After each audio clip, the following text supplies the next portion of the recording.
మీరు మాట్లాడుతున్న వ్యక్తి మీ కాల్ ను హోల్డ్ లో ఉంచారు. క్షమించండి, చిన్న వేరే కాల్ వస్తే అది మాట్లాడేసేసాను. మరి నేను ఏమంటున్నానంటే, నేను ఎవరిని ఫోర్స్ గా హిందుత్వంలోకి రండి నేను చెప్పాను.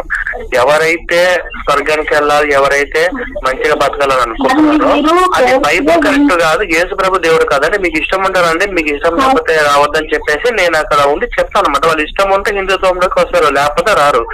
ఇంకా మీరు హిందుత్వంలోకి రమ్మని ఫోర్స్ చేస్తున్నారని నేను చెప్పట్లేదండి. ఇప్పుడు క్రిస్టియన్ హిందువులు దేవుడు కాదు వాళ్ళు నమ్మొద్దని చెప్పట్లేదు కదండి. చెప్తున్నారు కదా వాళ్ళు. ఇప్పుడు విగ్రహార్థన చెయ్యొద్దు, రాముడు దేవుడు కాదు, నిజమైన దేవుడు యేసు ప్రభు అంటే దానికి అర్థం ఏంటి? ఇప్పుడు డైరెక్ట్ ఇంటికి వెళ్ళాలి ఏం చెప్పట్లేదు కదండి. డైరెక్ట్ ఇంటికంటే ఇప్పుడు మా ఫ్రెండ్ రాజు అని ఒక అబ్బాయి ఇంటికి అడుగుడు కూడా వచ్చి ఇప్పుడు ఆ ప్రాంతంలో అక్కడే ఉన్నాడు రాజు అని. బాబు నేను అక్కడికి వచ్చిన తర్వాత ఏమైంది రాజు అంటే, రాజు గారు ఇట్లా మా ఇంటి నేను హిందువే అండి, ఇలా యేసు ప్రభు తప్ప వేరొక దేవుడు లేడండి, విగ్రహార్థం అని చెప్పేసి నన్ను క్రిస్టియన్ లోకి మార్చారు, మళ్ళీ మీరు వచ్చిన తర్వాత నేను మారానని చెప్పేసి కూడా అన్నాడు. ఆ అబ్బాయి ఈ ప్రోగ్రామ్ పెట్టించాడు అనమాట. అబ్బాయి మీరు రాజు గారు మీరు ఒకసారి మాట్లాడుతున్నాను సార్, ఈ ప్రోగ్రామ్ మీరు పెట్టించారు కదా, నేను చిన్న వర్క్ ఉంది మీరు మాట్లాడుతున్నాను సార్. అయ్యా ప్రవీణ్ గారు నమస్కారం అండి. ఎవరైనా నమస్కారం అండి. నమస్కారం. ఎవరైనా ఇప్పుడు ఈ వీళ్ళు అంటే ఈవిడ ఏమంటుందంటే, నేను మీ ఇంటికాడికి కాకముందు మీ ఇంటికాడికి యేసు ప్రభు తప్ప వేరొక దేవుడు లేడు, హిందూ దేవుళ్ళు విగ్రహాలు అవి పూజిస్తే నరకానికి వెళ్తారని చెప్పి మిమ్మల్ని మీకేం చెప్పలేదని అంటున్నారు వీళ్ళు. అయ్యా నేను మొత్తం ఏం జరిగిందో ఒకసారి వినండి అయ్యా. చెప్పండి. మా ఇంటికి మొత్తం 5 వచ్చారు. అమ్మా అమ్మ మీ పేరమ్మా? ఎందుకు సార్ మళ్ళీ ఇవన్నీ ఇప్పుడు పర్లేదమ్మా, నా పేరు రాజు అంటారమ్మా. పర్లేదు సార్, మీరంటే అందరికి తెలుసు. నేను తెలియదమ్మా, నేను గుడ్సప్పుడు కాకుండా కూర్చొని ఏదో ప్రవీణ్ గారితో అప్పుడప్పుడు వెళ్ళి ఏదో అట్లా ఒక చిన్న వీడియో చేసి వస్తుంటా, కెమెరామెన్ గాను కొంచెం డైరెక్షన్ వచ్చేసి. నిజంగా ఈ లోకాన్ని సృష్టించిన దేవుడు ఉన్నారు సార్ ఒకళ్ళే. ఎవరమ్మా? ఆయన యేసుక్రీస్తు. అమ్మ తల్లి మీరేం చదువుకున్నారమ్మా? కాదు తల్లి మీరేం చదువుకున్నారు ఒక్కసారి చెప్పండి అమ్మా నాకు. అమ్మ సూపర్ అమ్మా. నేను ఒక్క ప్రశ్న అడుగుతాను, మీరు కనుక దానికి కరెక్ట్ సమాధానం చెప్పగలిగితే మీరు గ్రేట్ అని నేను ఒప్పుకుంటా. మీరు ఎంకాం చదువుకున్నారు కదా, మీరు చదువుకున్న చదువులో ముందర భూమి పుట్టిందా సూర్యుడు పుట్టాడా? సింపుల్ క్వశ్చన్ ఇది. మీరు ఎంకాం అనరు. నేను ఈ రోడ్డు మీద స్వీపర్ అమ్మా. ఇప్పుడు హైదరాబాద్ లో రోడ్డు మీద GHM స్వీపర్ ఉంటారు కదా, దాంట్లో నేను ఎంప్లాయీని. ప్రతిరోజు ఉదయాన్నే మీరు వచ్చారంటే మా అమీర్పేటలో నేను అక్కడ ఊడ్చుకుంటా ఉంటాను. నేను చదివింది 3వ క్లాసు. ఏమా మీరు చదువుకున్న ఎంకాం ప్రకారం ముందర భూమి పుట్టిందా సూర్యుడు పుట్టిందా? కరెక్ట్గా చెప్పండి అమ్మా. మీరు ఎంకాం అన్నారు కదా, చెప్పండి.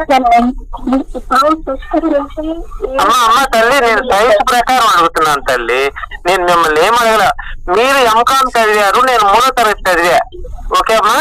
ముందర భూమి పుట్టిందా సూర్యుడు పుట్టాడా? సింపుల్ ఆన్సర్ ఇది. మీరు ఒకసారి నేను లైన్ లో ఉంటా, లేదా గూగుల్లో సెర్చ్ చేసుకోవచ్చు మీరు. నేను కనుక అమ్మ నాకు తెలియదండి అంటే మీరు చెక్ చేసుకునే అవకాశం కూడా ఇస్తాను నేను. మీరు ఒకసారి చెప్పేది సార్. అమ్మా నేను అడిగిన ప్రశ్న కాదు తల్లి. ఇప్పుడు నీ పేరేంటి చెప్పొద్దు, చెప్పనన్నావు సరే. నాన్నగారి పేరు చెప్పొద్దు, అమ్మగారి పేరు చెప్పొద్దు. మీరు నమ్ముకున్న దేవుడి పేరు చెప్పమ్మా. పోనీ మీరు నమ్ముకున్న దేవుడి పేరు చెప్పమ్మా. దేవుడిని నమ్ముకున్నాను.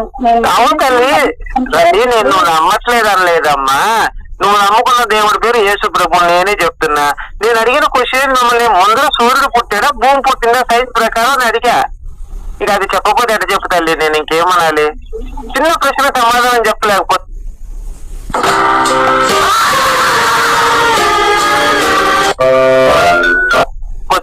ఇంకా నేను చెప్పే పెద్ద సమాధానాలు ఎట్లా అర్థం చేసుకుంటావు చెప్పమ్మా, నీకున్న నాలెడ్జ్ ఏంటి? కాదమ్మా నువ్వు ఎంకామన్నావు, ముందర భూమి సూర్యుడా? ఫస్ట్ స్టేట్మెంట్స్ నాకేం వద్దు. నేను ఒకసారి చెప్పేది సార్, ఇప్పుడు సైంటిస్టులు అందరూ ఇప్పుడు రీసెర్చ్ చేసి రాసింది సార్. అప్ప నేనేం కాదనలేదు. అసలు నీ లెక్క నువ్వు చదువుకున్న చదువుకి అర్థం నీకు తెలుసా లేదా అని అడిగా. మన సైన్స్ ప్రకారం ఏది ముందు పుట్టింది? తల్లి పేరు కూడా తెలియదు నాకు. సరే చెల్లెమ్మ అందామా, సరే పెద్దదాను, అక్కడ పెద్దదాను, అక్కయ్య అన్నా పెద్ద, అందుకే తల్లి అన్నా. అమ్మ తల్లి చెప్పు తల్లి, నువ్వు చదువుకున్న ప్రకారం ఏది ముందు పుట్టింది? పెద్ద తప్పు క్వశ్చన్ అడగల, ఇది క్విజ్ కూడా కాదు. మన అమితాబ్ బచ్చన్, పవన్ కళ్యాణ్ సింపుల్ క్వశ్చన్ ఇది. 5వ తరగతి పిల్లడు 10వ తరగతి పిల్లడు అడిగినా చెప్పేస్తాడు. తల్లి చెప్పమ్మా, ముందర భూమి పుట్టిందా సూర్యుడు పుట్టిందా సైన్స్ ప్రకారం? కాదు సార్, నేను ఒకే ఒకసారి చెప్తున్నాను తల్లి. ఏమన్నా తల్లి నేనేమన్నా ఇప్పుడు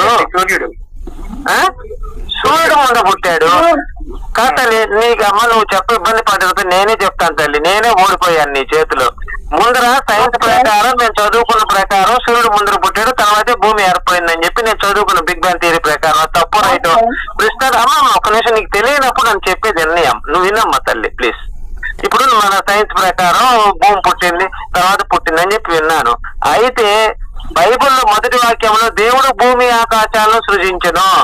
ఏమా ముందర భూమి పుట్టింది బైబిల్ ప్రకారం, తర్వాత సూర్యుడు వచ్చాడు. ఇదేంటమ్మా బైబిల్ ప్రకారం ఏమన్నా ముందర భూమి పుట్టిందని చెప్తుంటే సైన్స్ ప్రకారం ముందర సూర్యుడు పుట్టాడని చెప్పి రాసింది. ఇప్పుడు ఇంకొకటి అమ్మా, మీకు ఇంకో విషయం తెలియట్లా, ఈ గ్రహాలన్నీ కూడా సూర్యుడు యొక్క శక్తితో తిరుగుతుంటాయి. ఆ సంగతి మీకు తెలుసా? ఇవన్నీ ఒకే కక్షలో తిరుగుతుంటాయి, తెలుసా మీకు?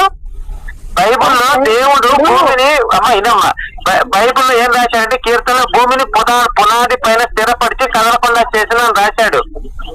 అదొక పాయింట్. ఇంకొకటి సూర్యుడు అస్తమించి ఉదయించుటకు మళ్ళీ పరిగెత్తుతున్నాడని చెప్పి రాశాడు. ఏమా ఇవన్నీ నేను చూపించిన రిఫరెన్స్లు మీకు. ఎంకాం చదువుకున్నా అన్నారు, కనీసం ఇవన్నీ ఏంటిది అనే ఏమా ఒకే ఒకసారి నేను చెప్పేది సార్. చెప్పమ్మా. నేనేమంటే ఇప్పుడు ఇవన్నీ ఇప్పుడు కొంచెం ముందు వచ్చిన జనరేషన్ సైంటిస్ట్ కనిపెట్టినాయి. ఇప్పుడు సృష్టి గురించి మీరు సరే బైబిల్ కాకపోతే వేరే గ్రంథాలు మీరు చూపించండి సార్, నేను అది కరెక్టున్నాను. ఏ గ్రంథంలో రాయబడలేదు, ఎందుకంటే ఎవరు సృష్టించలేదు కాబట్టి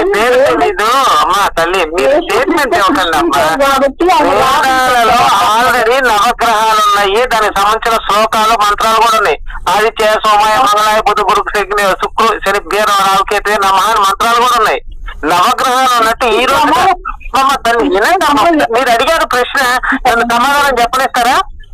ఏమా ఇప్పుడు గ్రహాలు ఉన్నాయని బైబిల్ ఎక్కడైనా రాశారా? మీరు చెప్పండి అమ్మా. సైన్స్ ప్రకారం నువ్వు ఎంకాం చదువుకున్నావు, నేను చదివింది 3వ తరగతి. నేను కొన్ని క్వశ్చన్లు ఉంటాయని చెప్పు. నవగ్రహాలు ఉన్నాయని చెప్పి హిందూ ధర్మంలో ఈ రోజు కూడా చెప్తారు. సూర్యగ్రహణం ఎక్కడ వస్తే పంతులు గారు అరుగు మీద కూర్చుంటాడు, ఇలా వేల మీద లెక్కేసి చెప్పేస్తాడు. అంటే సూర్యగ్రహణం అంటే ఎలా చెప్తున్నాడు? ఈ తిరిగే గ్రహాలన్నీ స్పీడ్ ని క్యాలిక్యులేట్ చేసి ఏ స్పీడ్ ఎంత స్పీడ్ తో తిరుగుతుంది, దేనికి ఏ గ్రహానికి అడ్డు వస్తుంది అని మొత్తం క్యాలిక్యులేట్ చేసి అర్ధ గంటలో చెప్పారు కదా, పావు గంటలో. అదే సైంటిస్ట్ చెప్పాలంటే ఆ టెలిస్కోప్ పెట్టుకుని ఏ గ్రహం ఎంత స్పీడ్ తో తిరుగుతుంది, దేని ఈ స్పీడ్ ఎంత గ్రహం తిరుగుతుంది, ఆ గ్రహం ఎంత స్పీడ్, ఆ మొత్తాన్ని క్యాలిక్యులేట్ చేయడానికి వాడికి పెద్ద కంప్యూటర్ కావాలి, 1 సంవత్సరం పట్టుతాడు చదవడానికి. మరి ఆ టెక్నాలజీ మన భారతదేశంలో ఆల్రెడీ ఉంది కదా. ఇక సైన్స్ పరంగా చూసుకుంటే జలస్తంభన విద్య, వాయుస్తంభన విద్య, భరతనాట్యం, కూచిపూడి, ఫ్లూట్ కూడా మనవాళ్ళే కనిపెట్టారు. తప్పలాట, ఈ వాయిద్యాలన్నీ మనవాళ్ళు కనిపెట్టినవే. ఇంత కళలు ఉన్నాయి, ఇంత గొప్ప సంస్కృతి సాంప్రదాయాలు జ్ఞానం ఉంది ఈ వేదభూమి మీద ఉంది కదమ్మా. బైబిల్ ఎన్ని ఉన్నాయమ్మా? ఏమో నీకు నచ్చింది ఇప్పుడు నేను చెప్పా, మన ధర్మాల్లో ఏమున్నాయి అన్ని చెప్పాను. ఇప్పుడు తులసి చెట్టు ఉందమ్మా, తులసి నీళ్లు తాగండి. ఇప్పుడు ఈ భూమి, ఆకాశం, ఈ చెట్లు, సముద్రాలు, మనుషులు ఏ విధంగా సృష్టించబడ్డారని ఆ క్రమం ఎక్కడుందో చెప్పండి, నేను నమ్ముతాను. హిందూ గ్రంథంలో రాసింది కదమ్మా ఆల్రెడీ. ఇప్పుడు మనం అనేవా నాకు కష్టం సార్, నేను నమ్ముతాను. అమ్మా బ్రహ్మ వైవర్త పురాణంలో క్లియర్ గా మొత్తం సృష్టి గురించి అంతా రాశారమ్మా. ఒకసారి మీరు